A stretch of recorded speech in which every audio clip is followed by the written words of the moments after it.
Well, hello everybody, and welcome back to the channel, friends. It's time for some Star Trek Prodigy today, specifically Season 1, Episode 10, A Moral Star Part 2. Hell of a start to this two-parter. Can't wait to see the rest of it, friends. But before we get started, if you could do me a huge favor, hit that like button, smash that subscribe, ring that bell for notifications. It greatly helps out the channel, plus it allows me to inform you the next time we go live with Prodigy or any of our sci-fi fare. And of course, if there's anything that we do, Prodigy included, that you would like early or in its full-length format, the link to the Patreon is in the description. But my friends, all that is then. This is now. And now it's time to watch Star Trek Prodigy Season 1, Episode 10, A Moral Star Part 2. Prepare to engage maximum warp reaction. And away we go.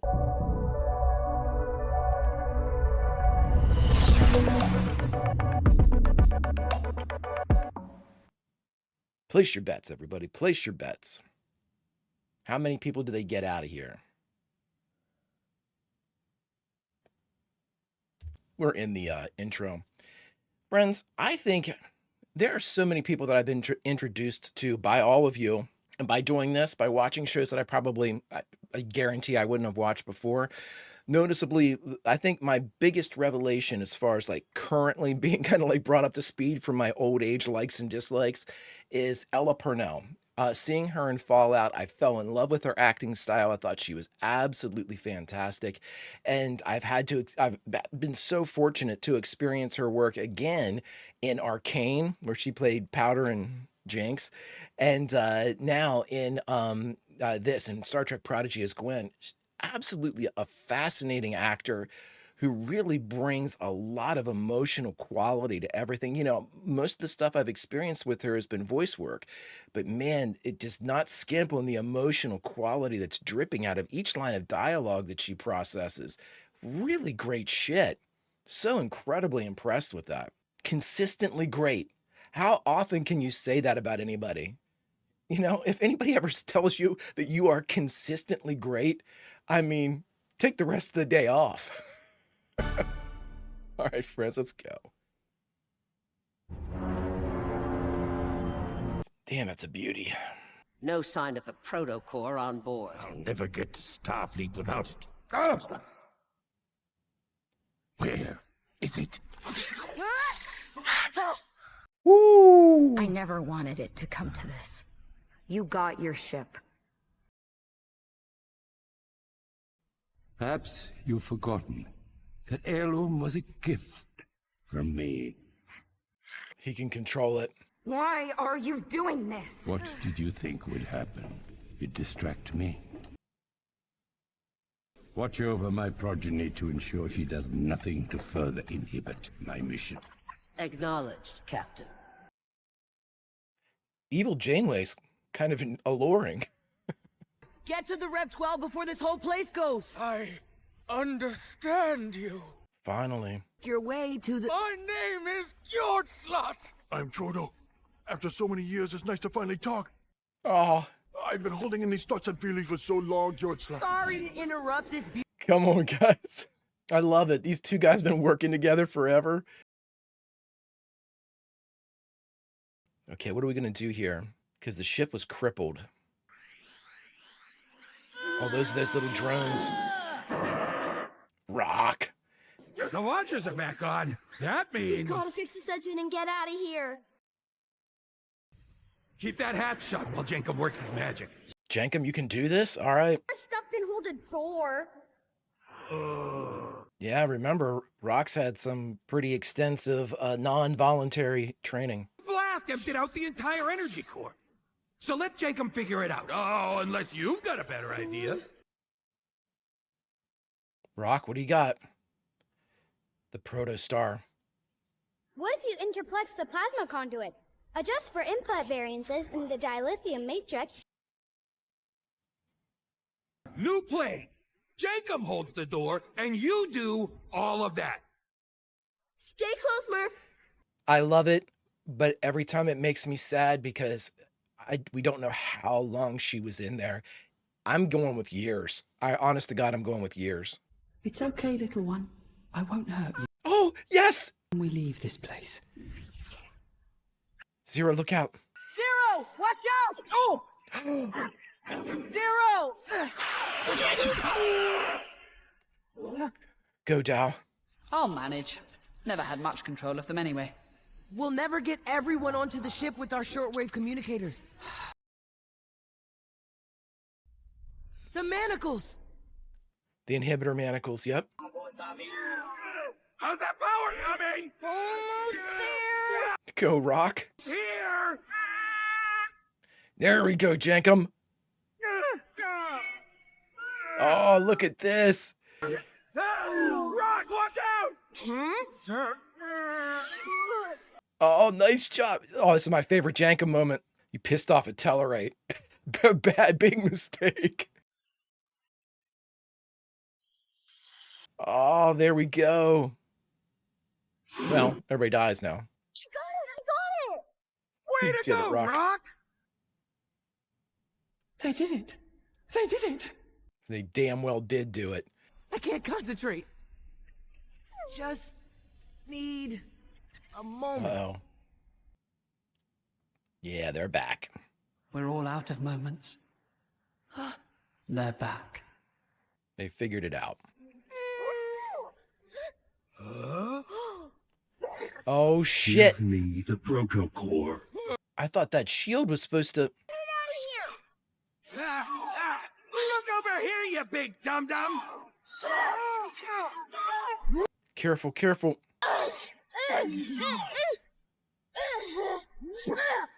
Can dare hurt Rock. Don't hurt anybody, but...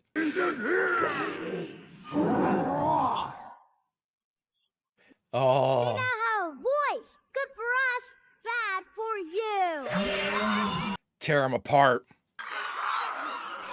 Together, you gotta swarm him, yep. Our diviner will prevail. Oh. Really? You want to say that again, dickhead? Let's hear that. Let's hear some of that pomp. Can we hear some of that pomp again? You just got slazered by the kitty. Zero helped me turn their ankle monitors into universal translators. I just lowered my head and kabam! Did you see that? I saw it, buddy. Murph, just hide. Can't hold it much longer. Dreadnought must have transmitted the coordinates before he was destroyed. The diviner has the protocore. They're gonna lose him. I didn't see that, though. Line in 10 minutes. There is no barrier we cannot overcome. What do you see? What? That's an interesting line. No barrier we cannot overcome. I've heard similar shit like that in the movies. Are they trying to do, like, time? Like, is he trying to go back in time to, like, restore his species? I'm gonna put a pin in that. That's an interesting, no barrier, not speed or distance, barrier. Whew. You're disabling the shield. Why didn't you warn me? Because I only answer to Starfleet. Ah, fuck you, man. I knew she was tricking him. I had upgraded her programming to prevent any of your overrides.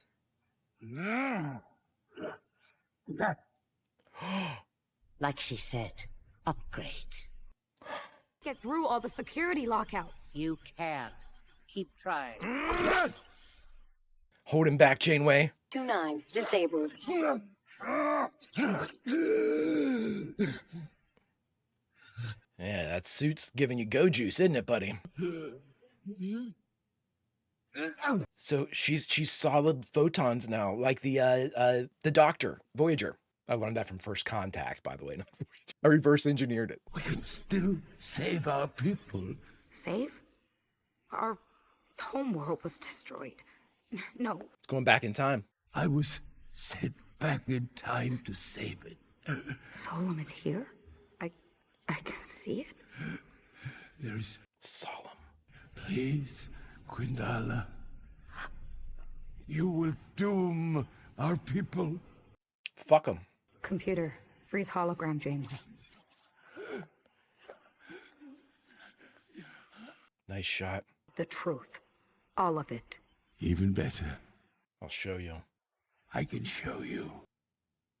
Okay, plead your case, man. This is some shit you should have been doing way back when. I feel a fucking heel turn coming from Dreadnought and a face turn coming from our diviner, but we'll see. We on that ship already. We can't beam over until the shield's down. Quinn should have done that already. Yeah, the shields aren't done yet. Actually, if we aimed this ship's weapons at the shield emitters... That could lower the shields long enough to beam aboard. Target the shields, yep. Target the protostar. Yeah, you got to get on there. Simulation upload complete.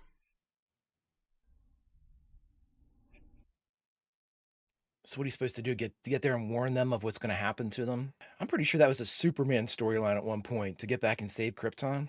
The Varnakat are flourishing, confident in our supremacy, believing it is just us in the universe. Oh, they haven't even had first contact yet. Computer, show Solon 50 years after the first contact. Starfleet did this? But they stand for hope and peace. Now, explain yourself, dude. They'd never... Starfleet lit the fire and left us to burn. After their mere arrival, civil war splintered our people. We can stop first contact. How? By arming a weapon already on board the Protostar. We can wipe out all of Starfleet from existence. What? But right now can only lower shields long enough to beam us over one at a time! Send Dow first. What's your plan? I'll tell you when I got one. There you go, kid. I'm with you. I'm fucking with you now, bud. Takes this old guy a while to come around, but I'm around. When the Protostar comes into contact with a Starfleet vessel, our weapon will release a signal that will corrupt their systems, turning their ships against each other. Our ship will destroy Starfleet? It's a virus? Starfleet will welcome its return with open arms, and it will tear itself apart from within. I'd like to know how the fuck that's supposed to work. Our dreams of going to Starfleet, if we go, we'll... Destroy them, yes. We can never go. You can't trade one tragedy for another. You need to talk to Starfleet, not destroy them. Yeah. She's with me. Let's see how fast you are. Pretty fucking fast.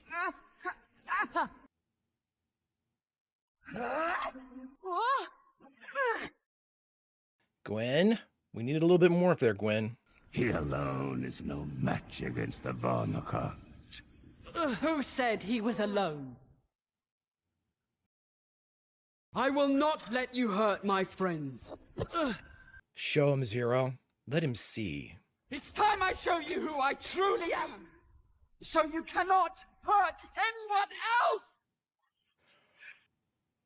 Look away, look away.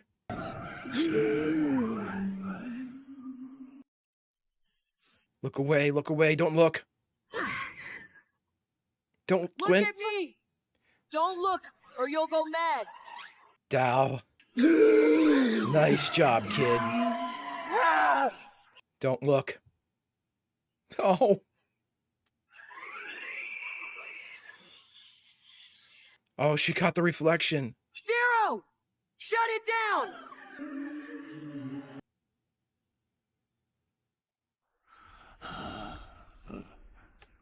Put him in the brig. We'll figure it out. We can't go. I didn't mean to. No, You- Gwen. We can't go. It's Zero. It's not your fault. We can't go. We can't go. Oh, damn, man. The crew of the USS Protostar proved exemplary in securing transport for a large many. Way to go. While learning to fly a ship has its inherent struggles, after what I've seen from my own crew, I have faith they'll figure it out. Nice. Banished to live the rest of his life in the ruins of his own making. But was the price too steep? Since the incident, Zero hasn't left Gwyn's side. Oh, Thankfully, the only thing lost were her memories of the event. Well, that's not good. She can't remember why they're not supposed to go to the Federation. These voyages have left an indelible mark on this crew. New worlds, sought new life, and new civilizations. I love it. The diviner referred to Gwyn as his progeny, an offspring. But that word says nothing about who she is. Right. It's time we return their ship. Set a course for Starfleet. Is everything okay? She can't remember. Everything's fine, Captain. Fuck. Each of them, a prodigy in the making.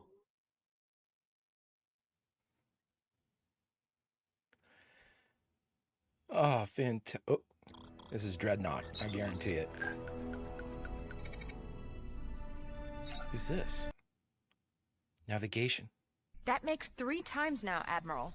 2 times is a coincidence. 3 is a pattern. Finally, it's back on the grid. It's time we rescue our missing ship and get some answers. Take us to the last protostar signature, maximum warp. I'm coming, Chakotay. Oh, what is that ship? I didn't see the ship's name. Oh, what a weird design. Oh my gosh, great episode. All right, friends, we just got done watching Star Trek Prodigy Season 1, Episode 10, A Moral Star Part 2, and the only thing left to do is talk about it.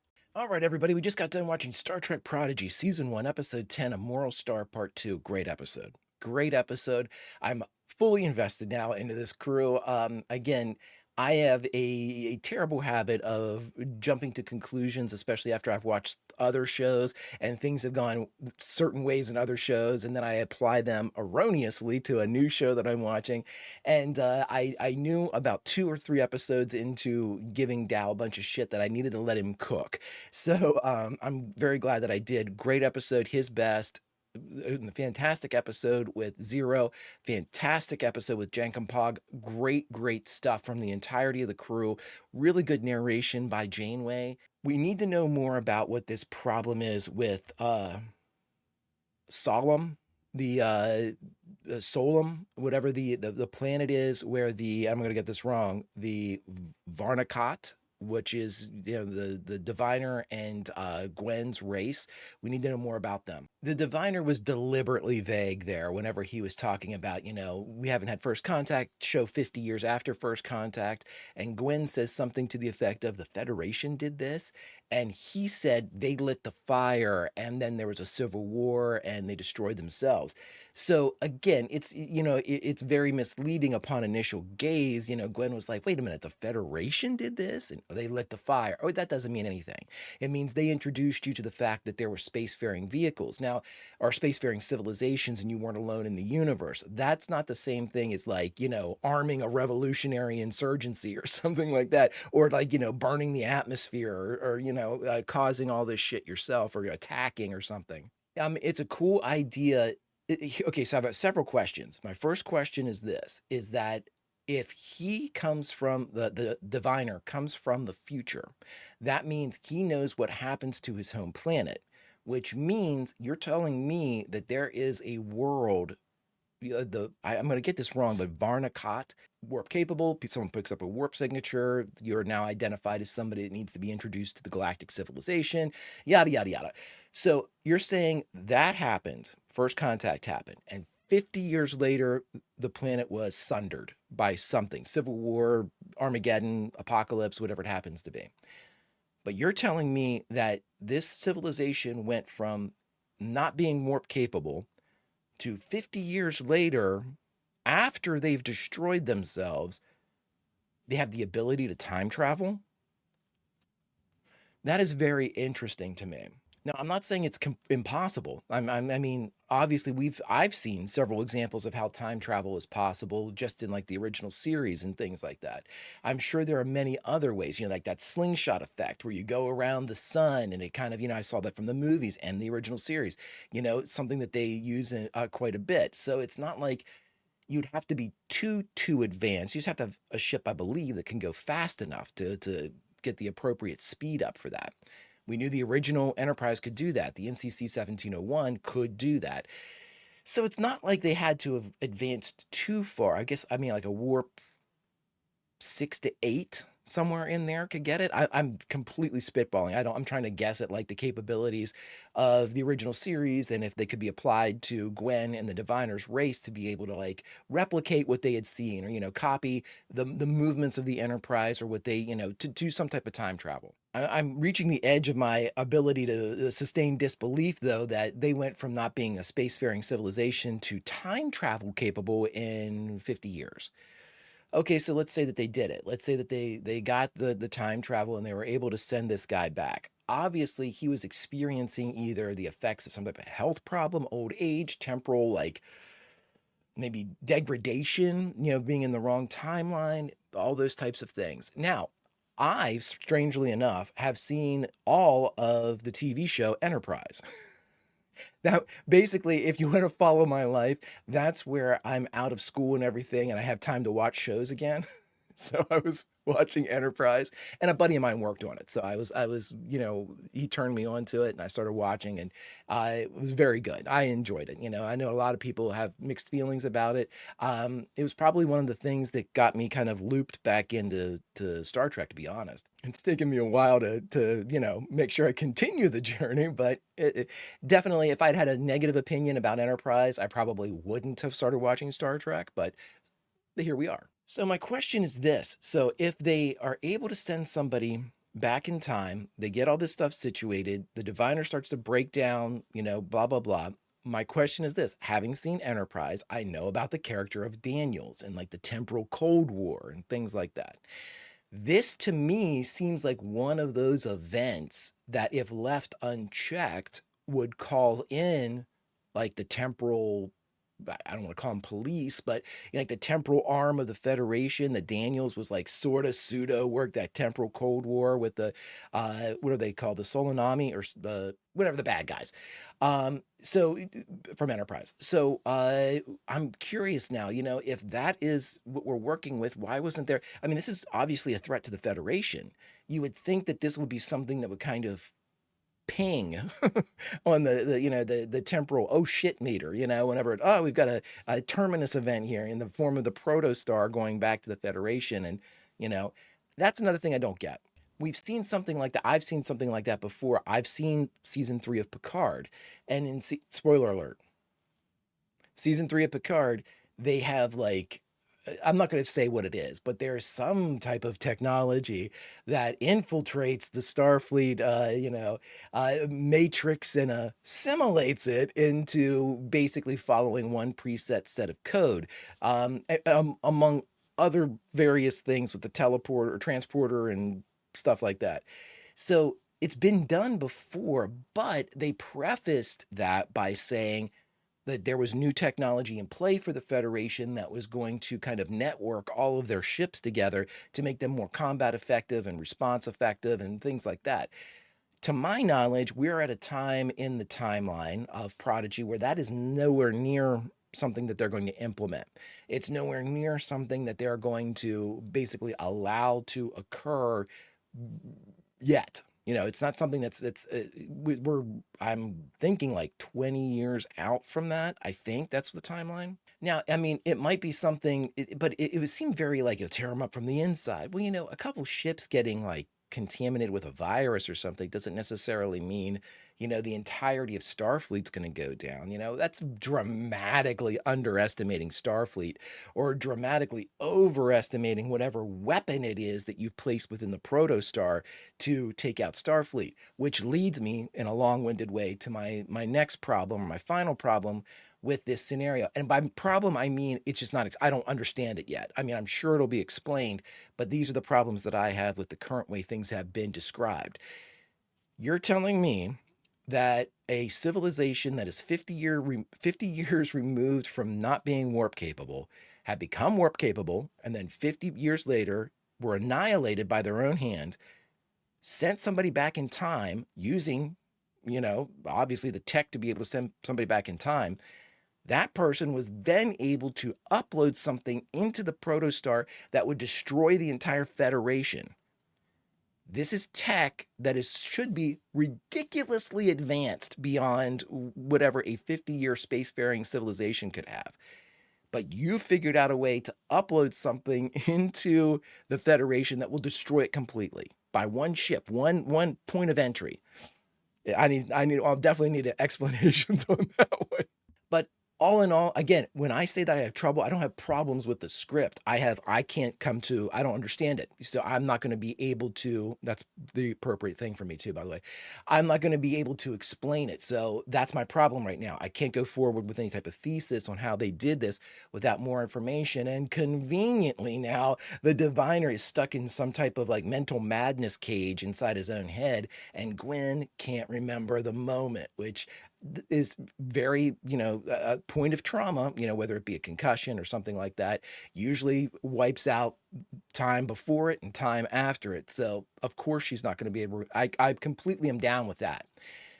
But we're just going to need more. Well, I'm going to need more to be able to understand what's going on. But friends, if you could do me a favor, hit that like button, smash that subscribe, ring that bell for notifications. Greatly helps out the channel. Plus, it allows me to send out the beacon whenever we're ready to watch Prodigy or any of our sci-fi fare. And of course, if there's anything that we do that you'd like early or in its full-length format, the link to the Patreon is in the description, my friends. But now it's time to say goodbye.